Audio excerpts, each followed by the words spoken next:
uplink.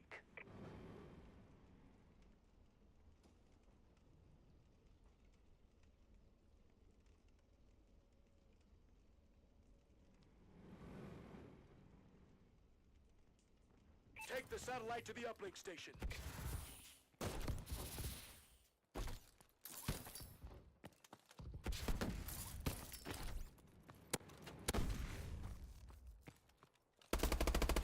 Get the satellite back.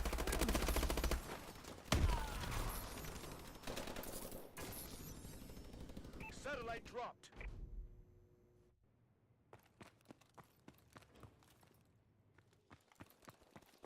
Satellite dropped.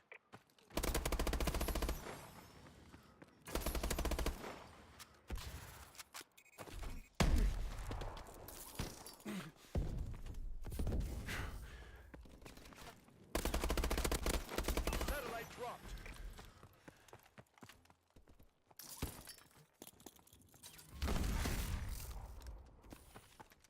We have the satellite.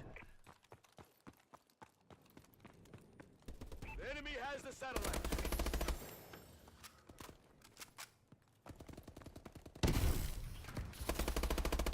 Satellite dropped. Friendly holds the satellite.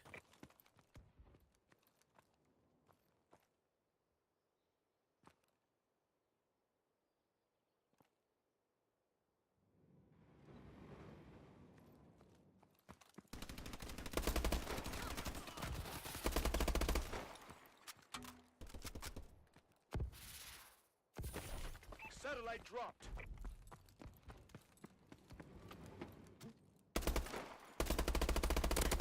Satellite dropped. You have the satellite.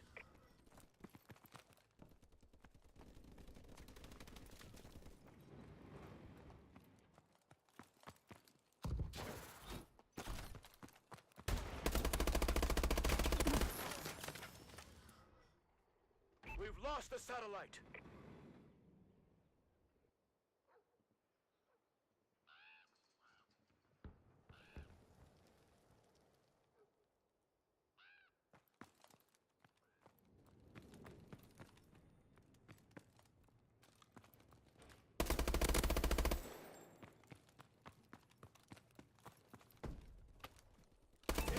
Transfer success.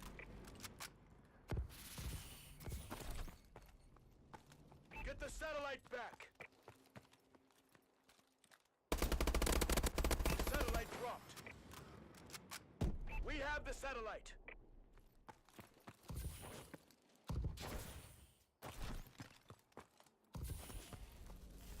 Satellite dropped.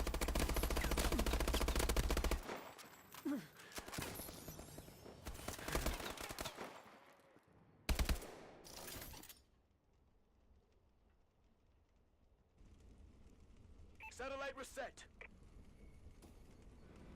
Our team has the satellite.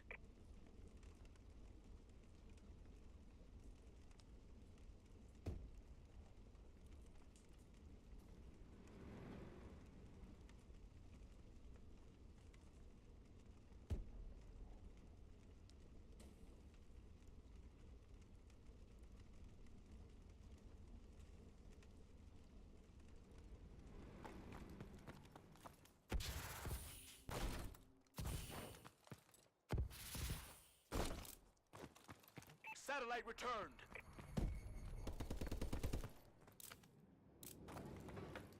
Satellite acquired. The enemy has the satellite. We're losing!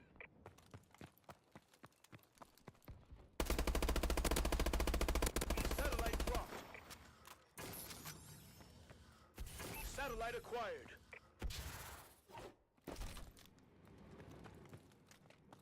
We have the satellite.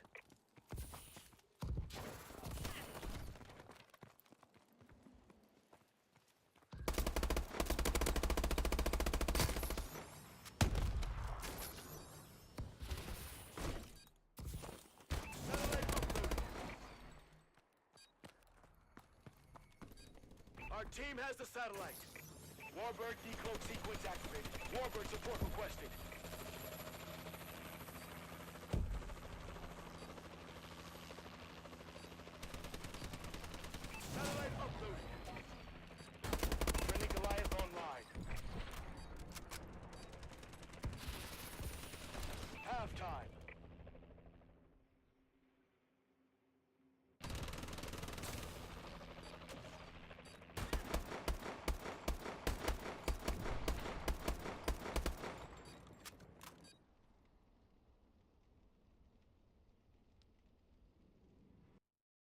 uplink.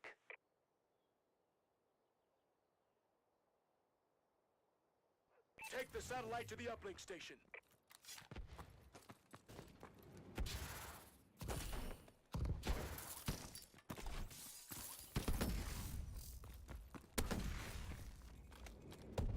We have the satellite.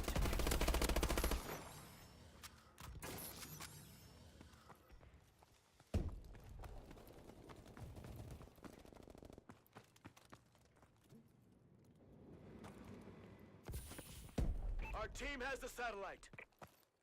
Friendly holds the satellite.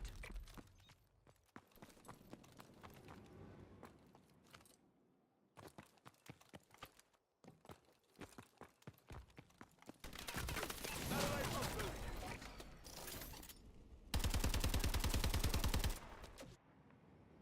We have the satellite.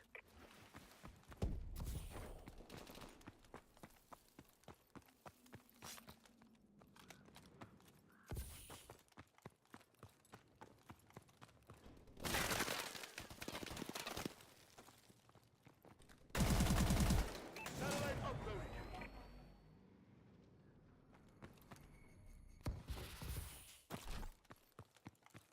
Get the satellite back.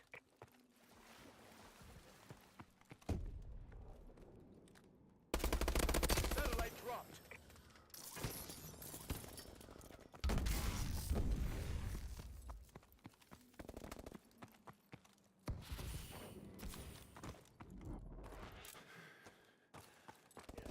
Satellite reset. Friendly holds the satellite.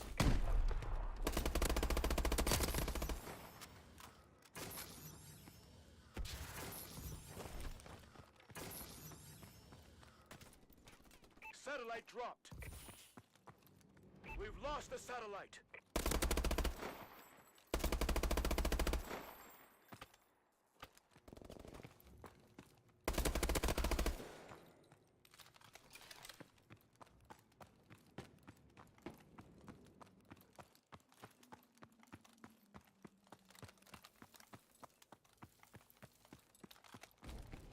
Satellite dropped.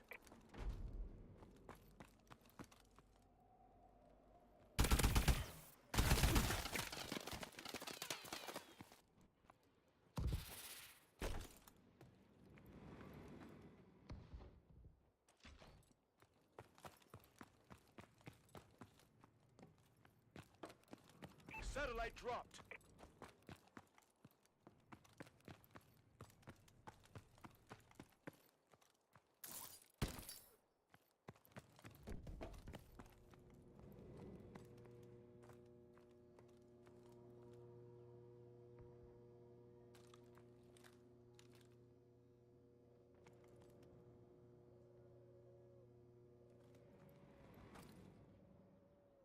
Satellite dropped. Our team has the satellite.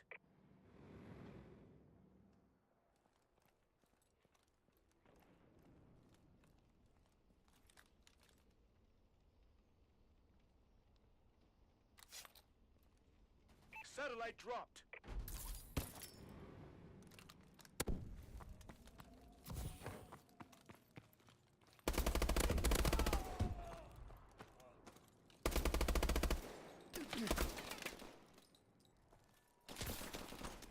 Satellite dropped. We have the satellite. They're hurting. Keep hitting them.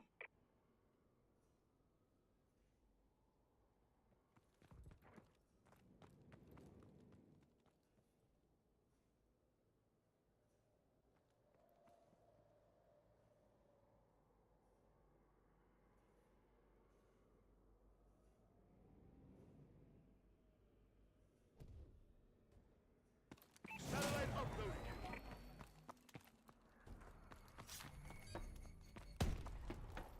You have the satellite.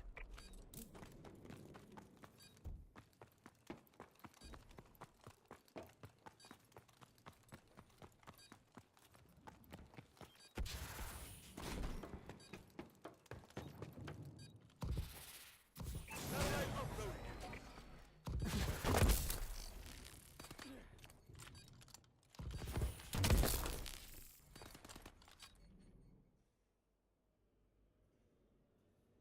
Well done, Sentinel.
Difference is it after playing with these guys in the house?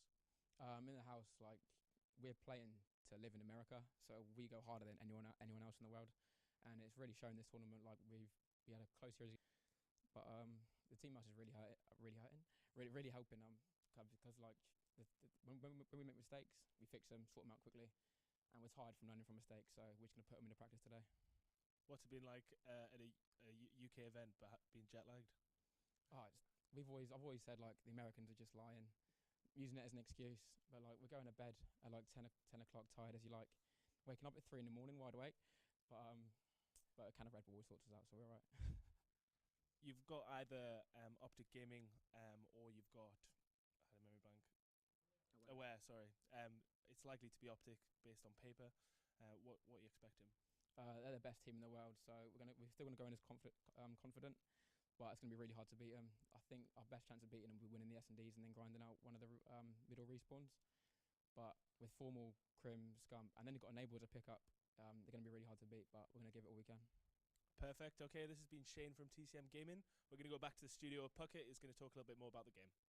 All right, thank you, Mike. Before we dive into the game, guys, I want to just give a shout out not only to the players on TCM uprooting themselves, leaving their families, their friends to go live and practice in the United States, but big shout out to Jim and Craig and the rest of the org there at TCM. The guys getting behind their players, giving them the opportunity to take their game to the next level. TCM is guaranteed top 4 now. Another top 4 finish here and another Gfinity event for them, and they are absolutely looking stellar. Brycey, break down game number 1 for me. You were actually commentating live here in the studio. What were some of the highlights for you? Actually, there's one quick thing I want to pick up on the interview before we go too further. Okay. That I completely didn't even enter my head, and it's the most important thing I think Shane's ever said. They are playing to live in America. That hunger, that it's more on the line every single day for them than any other team. So I'm sitting there going, wow, that's an amazing point. And you're right. For Jim and Craig to make that big investment is huge for them. So it's a lot of passion there in TCM. Talking about that first kind of hard point, I mean, Jerd kept making entry kills onto every hill. You saw in his captures were way above his teammates, even going into the second half. And we kept saying, Jerd just come flying in, and the way he plays, he comes flying at you and still makes the kill when you don't expect him to make that. We talked about there was a potential swing. And we said it in the studio as well. It was second hill, second side. Gunshi, the only one alive after the initial fight, doing such a good job here staying alive. Look at the scoreboard, guys. Envy is up by 6 at that point until Gunshi comes through. The bait and switch. This was perfection, but you also got to credit, you were saying, Jerd, you were watching him the whole way on the flank going into this last hard point. So, yeah, we just hit on this point here, and this is a kind of a key point. TCM were doing really well to stay alive, and actually, me and you, Puckett, argued in the middle of this game that Shane on back hill, he stayed alive, although it was a little bit messy from him. You're right. He didn't clean up the shots as quickly as possible, and his teammates really helped him out. But TCM were doing on quite a few of the hills, staying alive and not letting Envy flood through. And it just caused issues for Envious, especially when you got people dropping numbers, coming back into it and killing out. Envy struggled, and it happened on this last hill again. They kept coming in. They stayed alive for as long as possible, contested. And even when you saw, I think you'll see in a second, 2 Envy players are in against 1 TCM player, and that TCM player stays alive for so long. 26 seconds left at this point. Basically out of it. Jurge is doing a great job staying alive. He drops his 40 bomb there, joining Gunshi at the top of the scoreboard for TCM. Want to give credit to Proofy, though. From start to finish, Proofy led the way for Envy. It's got to be so frustrating as an assault rifle player who is clearing the lanes to see your teammates taken out of the hill. I think that was really Envy's weakness. A little bit of objective confusion there between TP and Merc. Neither of them really putting up numbers to help them contest. I mean, I think it was the SMGs of TCM that really did the work as well. I mean, when you're going up against Jerd, yes, it is very nice for Proofy. I mean, obviously picking up a 3-piece there, it's nice for that guy to come in there and get the AR kills, you know, from the long range. But if your SMGs of TCM are getting in there and causing so many problems inside the hill, all that work he does is, well, sometimes it's for nothing because he can clear out around the hard point. But as soon as it gets in there, if your guys aren't holding it down, then, you know, I mean, it negates away from what he does. I mean, fantastic kill streak there, though. He does so well. That's when Envious were really starting to come back into the game. At around 3 minutes, it was only 10 points in it. So, you know, it was close at that point. But from there, go on. I was just going to point out, like, you're talking about your Merc and Team having trouble in the hill, and that was actually down to Jerd. I mean, because Moose is the other player you'd expect to see in there, and he's not doing well. So it was Jerd kind of just playing on the hill better than, you know, Merc was. I have to say, out of all the players I've watched this weekend, Jerd is right there with the likes of Scump, with the likes of Aqua, Looney even, those guys who can just jump in and get the shot right away. Doesn't matter where they're boosting to or how their movement is. They just have such lock-on shots. Big props to the way he played in that first game. But let's take it to the Search and Destroy now, guys. Oh, wow. Probably the most dominant game we've seen from any series. A hot 6-0 going into the 6th round. 3 players on Envy with donuts. That was Merc, Proofy, and TP, who couldn't get anything going. Yeah, they ended up with 4 kills in 6 rounds between them. It's absolutely ridiculous. And this was nice. It was just the same thing over and over again. TCM were getting the first kills. They were getting all the kills, essentially. I mean, it just looked so convincing. There's not really any other way to put it apart from Jerd getting the double melee kill. He didn't even shoot. He was just punching people. When that's happening to your team, how much of a confidence, a morale booster is happening? I mean, you know, these guys are just going to be flying. How important that was. So the double melee is fantastic, right? It's a big showcasey kill. But the actual thing that happened there was Envy was stacked. Backlookers ready to go in and trade that away, and that's a good position for them to be in. For Jerd to just do what he did, kind of just showed up the entire game. Like, that shouldn't have happened. Envy were in a position to just burst in and trade. But no, Jerd come around the side and just killed 2 of them with punches. Like, that's crazy. Mud Dog was talking about it last time we saw Search and Destroy on Detroit. You saying you got to control that area between garage and fire. Yeah, pit. Didn't look like Envy even thought about that on defense. TCM made B look easy basically throughout that whole game. Moose had more kills on his own team than 3 of Envy players around 5. He team killed a player and that had more than 3 of their players. It was so one-sided. How do you even continue talking about it? Like. And Jerd went 8-0, and I think we said that Shane went 6-0. Honestly, I think this may be one of Shane's best individual series that we've seen out of him. Great plays in some of the hard points. You mentioned his control of the back garage, just staying alive for a while. The 6-0 in Search and Destroy, and then talk me through this game number 3. Tunney, it started off with Envy up 3-0. I mean, it was looking pretty good from Envy. They were never really troubled far too much. I mean, TCM did bring it back, but I mean, TP, you see from here, it was all very comfortable, not really getting anything in that position, but every single time Envy were making the points that they needed to, they were holding down the right areas. But TCM just came screaming back. That was such a crucial kill. Now, I got to say, before all this went down, you saw some excellent plays. This is going to be Shane jumping in right at the end of the half to tie things up. But right before that, we saw Merc, actually full red, jumped out the window and on his way down, able to convert their 3rd point. That was kind of the highlight of the first half for me on Envy's side. It was Proofy slaying the way, allowing the first score by Looney. And then, of course, we saw Merc there convert the 3rd point. But in the second side, tied up 3-3. This one went to overtime. Brycey, talk me through some of these highlights. So, I mean, this is the point we were talking about, actually. This is the window shot. So, if you're going to go window, nasty. And technically he could have gone up top there, but no. He played it safe. He goes, technically no one's going to shoot him in that area, right? Right. Just throw it and got it in. That's something he's clearly practiced. And it is. It's one of those ones, if you do get caught red because you've gone for the short wrap, it's dangerous because if you lose that gunfight in that area, they're coming straight back. And it actually happened to Envious later on.